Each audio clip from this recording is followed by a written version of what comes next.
Барлықтарыңызға қайырлы күн, қалдарыңыз қалай? Қазір балалар арасында грипп вирусы жүріп жатқандықтан ең негізгі шағым ол дене температурасының жоғарылауы.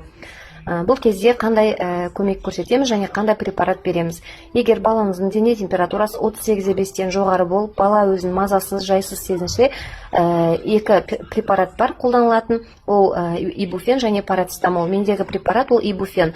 Бұл ибуфеннің міне мына жерде көрсетілген дозировкасына қараймыз, 200 мг 5 мл. Ал мына жерде қызылмен көрсетілген жерде 100 мл. Бұл жаңағы бір құтының мөлшерін білдіреді. Бұған көбінде аналар бұмен шатастырмаймыз.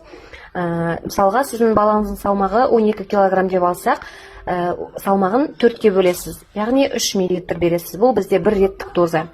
Ал егер 100 мг болса, онда салмағын 2-ге бөлесіз. Ол кезде 12 кг болса, сіз 6 мл бересіз ибуфен препаратын.